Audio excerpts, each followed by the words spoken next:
Good morning, viewers. Welcome to Afarmers TV. Your host, Noah Nasiali Kadima, the Agri-Tech Chronicle show where we talk about matters farming in Africa. Today is a very interesting day. We are going to tackle a topic that has sent ripples of apprehensions through the agricultural community in Kenya. And this, without a doubt, is the introduction of taxation to smallholder farmers across the country.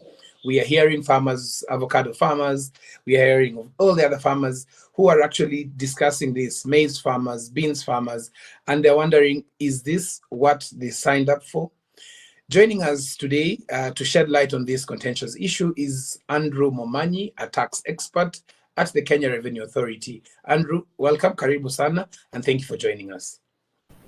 Thank you very much, Sally, and good morning, all viewers. Yes. My name, as I've been mentioned, is Andrew Momanyi from Kenya Revenue Authority, and I'm glad to be here. Fantastic. Thank you very much. Andrew, I know this is going to be a very interesting discussion, and probably we can let's get straight to the point. So the introduction of taxation to smallholder farmers has been met with a lot of significant resistance and concern. And many of us, as smallholder farmers, myself included, feel burdened by this new obligation. Could you please explain to us the rationale behind this move by the government? Thank you very much, Noah. And I'm also a smallholder farmer during my weekends.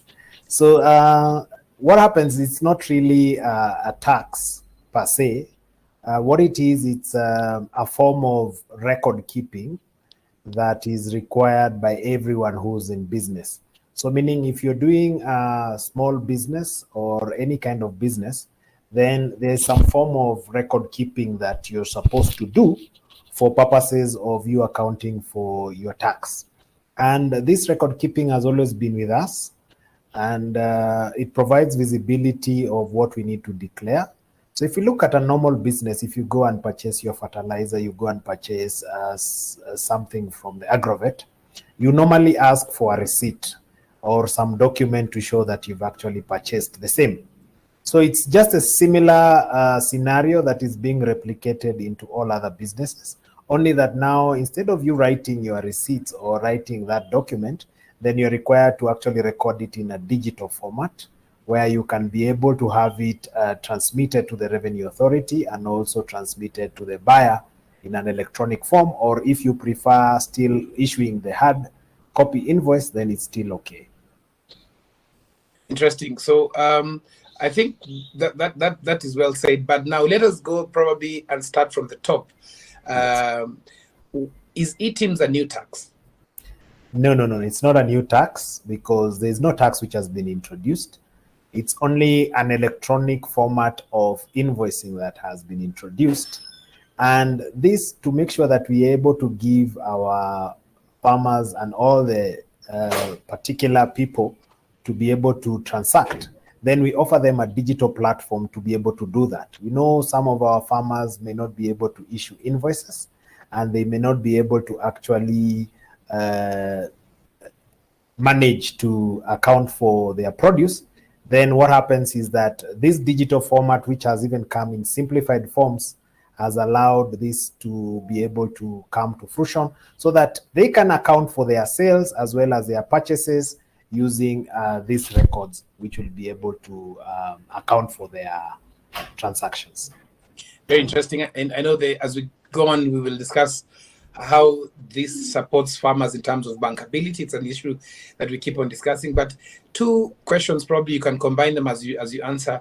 Who should onboard eTIMS and why? And then, are all farmers expected to onboard to eTIMS? Thank you very much for that.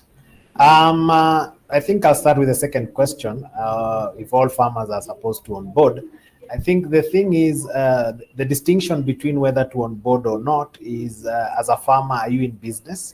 Are you transacting with others who would need to account for the expenditure? Then, and also, are you transacting with people through the buying and selling? So it cuts across into two people. There's the buyer and the seller. So the buyer would need a receipt for whatever purchases that they have made or whatever expenditure they have incurred. And for the seller, then this accounts for their sales or turnover, which will determine now whether tax will be applicable or not, because not everything is actually taxable.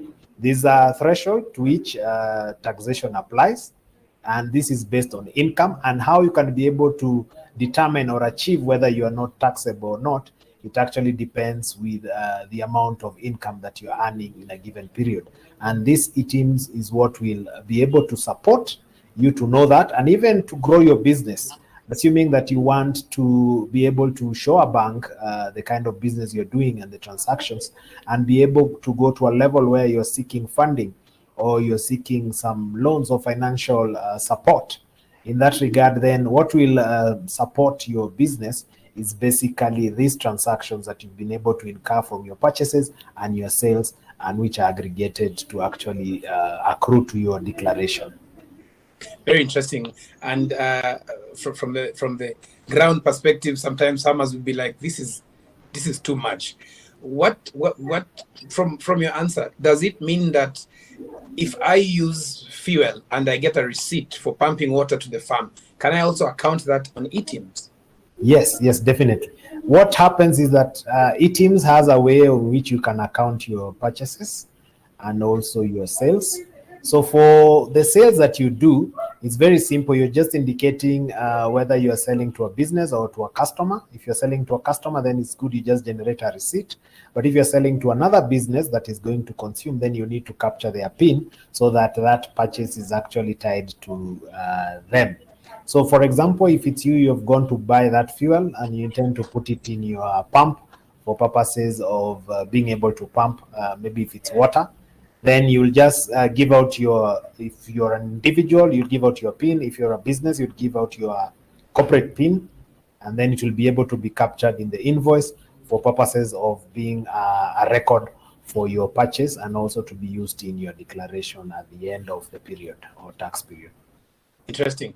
So we'll get to, there's a question that we'll ask, but probably towards the end, how KRA is supporting farmers. But so we have three types of farmers, if I could say. There are those ones who do it domestically, just for their own use, but they also incur expenses.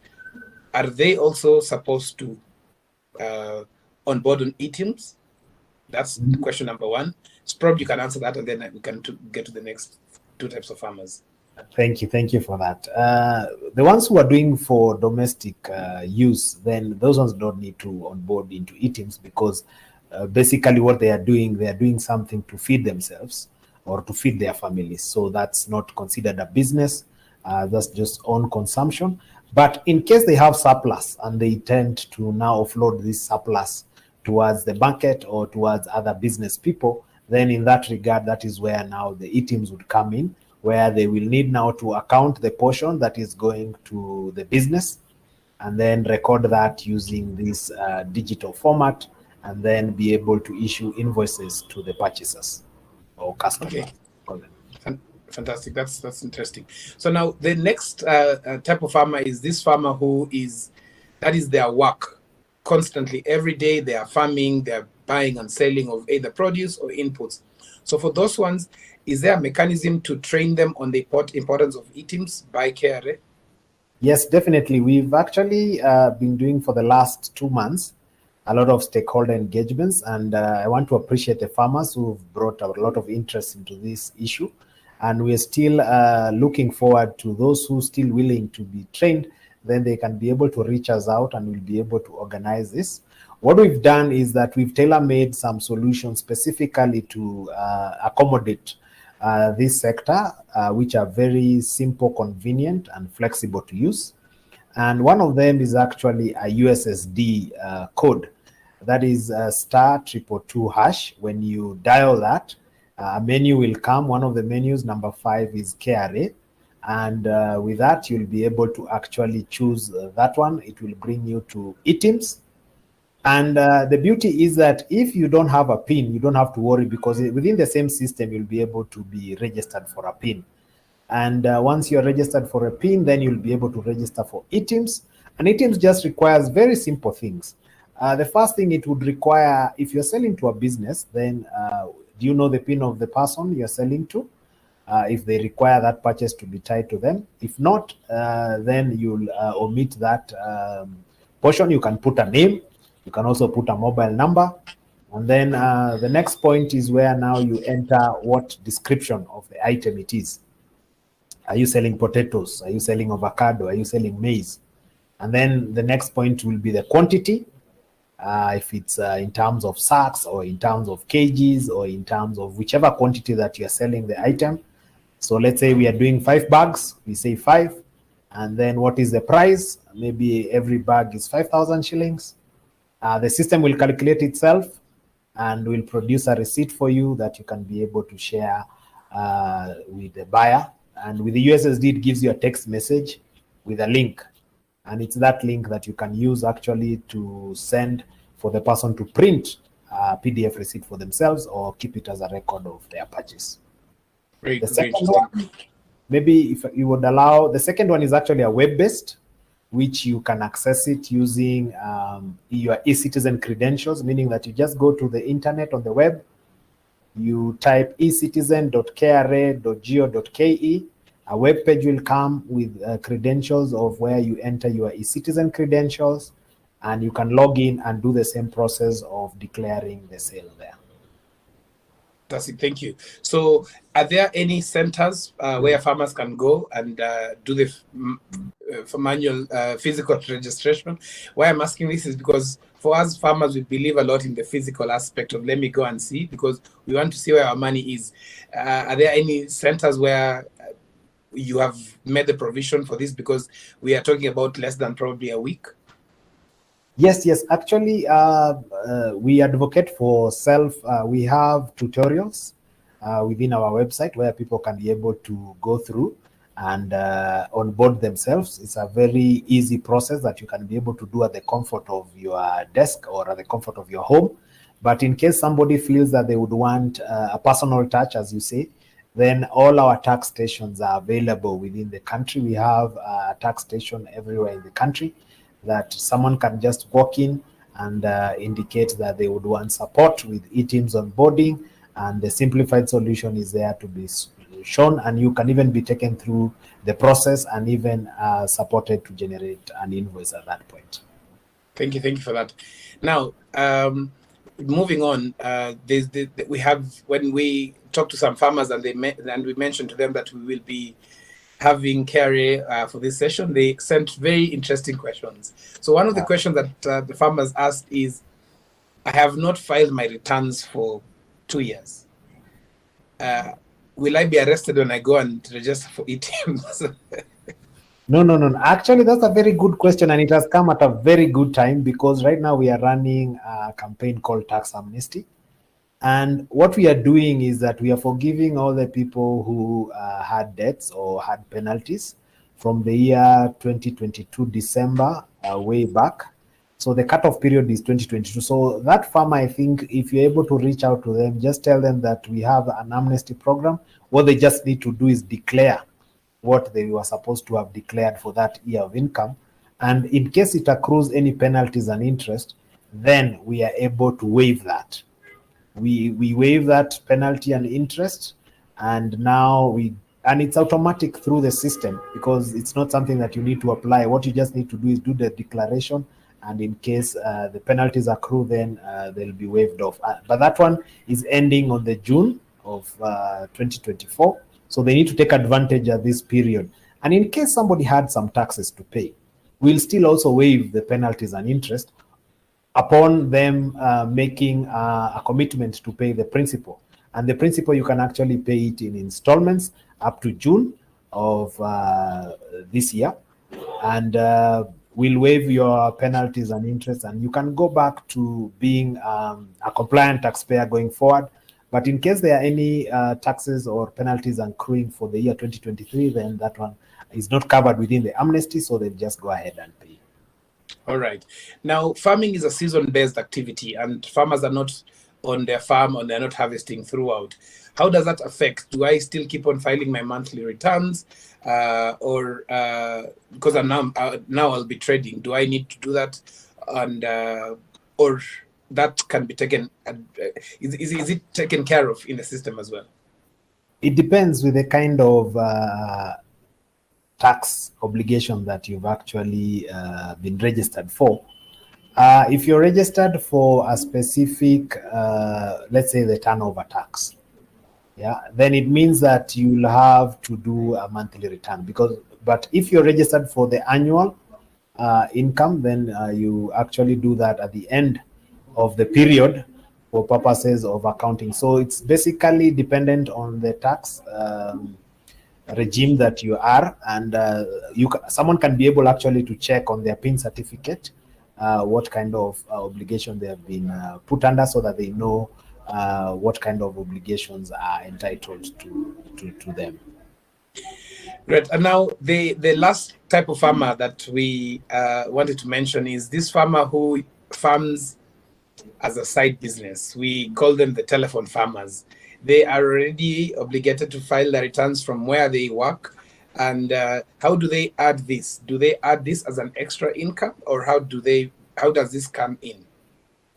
That's a very good question, and I think it's actually a right question. So if you look at probably if we look at one of the income tax individual returns, basically it has different sources of income.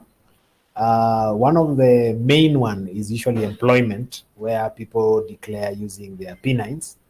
And then the other additional sources of income, we have the business income, we have the rental income, we have the interest income, and so many other incomes that one can derive. So what you just need to do is actually enter it at the part of as other sources of income.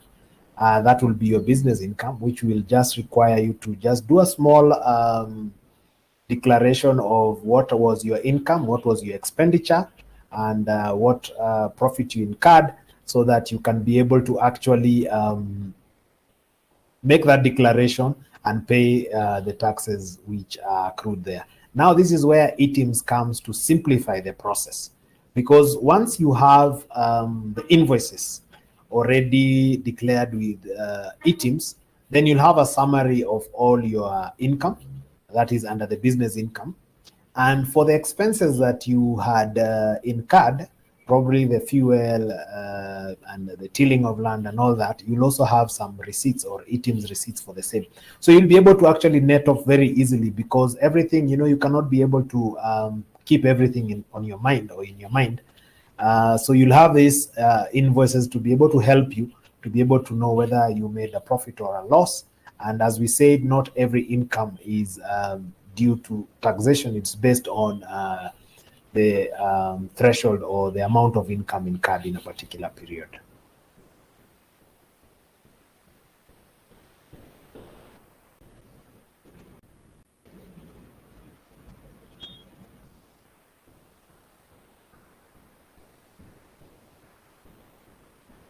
I think, Noah, you're muted. I'm not able to get you.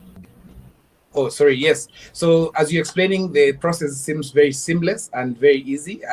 It will just have to be for us to brave ourselves and remove the fear. When you talk about KRA, everything changes. Everything changes.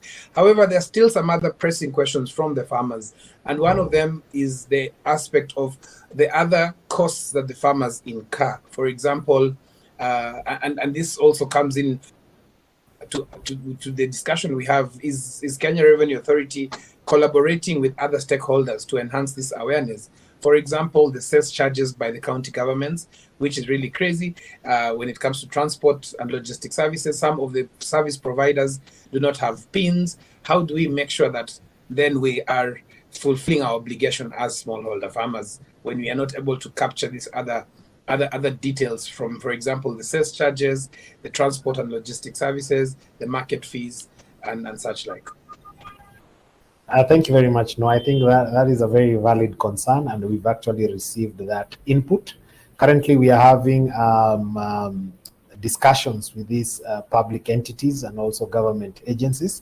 As we all know, the government agencies are not in that business or are in business of doing that, but they're providing a service at a cost. And coupled with the government objective of digitalization, you realize most government entities are being migrated towards a digital platform where now all the costs would be able to be absorbed there in terms of payments and also declarations. So discussions are actually at an advanced stage on how to be able to handle such. And for purposes of those persons who probably are not registered or don't have PINs and the like, the same system that we are using as eTeams has been provisioned to allow it to be able to register you for a PIN at the point where you're interacting with it. Meaning that if you're a farmer and you've gone maybe to the market and somebody has requested you that you give them an eTeams receipt, then you don't have to get out of the market and go up to KRA offices. What you just need to do is go to that USS code, dial *222#, and enter the details, select KRA, and it will be able to actually, once you enter your ID number, if you're an individual, then it's able to actually pick whether you have a PIN or not, and it will ask you to actually to be able to generate for you a PIN. And you see now you're still at the market, so and it takes less than 15 seconds to be able to do that. You have a PIN and you register for your eTeams, and you still invoice using the same platform, and you have your invoice there and there. So we've really tried to make sure that we simplify that process so that whoever doesn't have a challenge of PIN, they should not worry that now I don't have a PIN, so I will not transact. We've enabled you to actually do that. And also on the web, for those who are more advanced and would want to go to the cyber or using their phone, if it's a smartphone and you go to the web, then you can still be able to access the same web service for eTeams Lite, and then you'll be able to register an invoice. Interesting. Fantastic. What about these other farmers who sell, and I know for sure, listening to you, it looks like Kenya Revenue Authority has done their research very well on us as farmers. What about these farmers who sell at the farm gate? And sometimes we are not the ones at the farm, it's our farm workers, and they're able to sell not in really large quantities, in small quantities. How do we, is there a provision of that, or that one is the one that we say, wacha tu hiyo imeenda? No. It's that one actually has also been taken care of, because there are other solutions that we've given, like the mobile app and so many other solutions, even the ones that can be used on laptops and all that. So based on each and every scenario of each person, if you're not the person that is issuing or you're not the same person who's the owner who's issuing the invoices, we are even doing where we are having discussion with these entities, because some of the entities we've realized that they require maybe some process within that organization, maybe to do weighing, or maybe to do quality checks, or maybe some form of verification that is happening with the entity. So probably you're taking your tea or your coffee and it needs to be weighed and needs to be done, all that. So we also coming up with a solution where that entity can be able to initiate a buyer invoice, so that you can be able to confirm on your end. So it's not necessarily that you have to be there to be able to actually do the same. We've tried to look at different scenarios, and this is based on our engagements with actually the different farmers that we've been able to actually engage. Interesting, fantastic. Thank you very much, Andrew.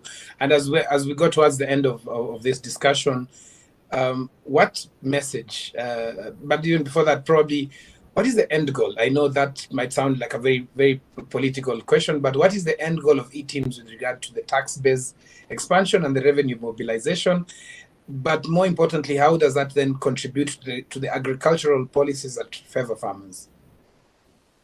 I think that's a very good question. The first thing that KRA is looking at is visibility, because sometimes even when policies are being made about farmers, it's not very clear how many farmers we are dealing with, and also the kind of incomes that each farmers are earning.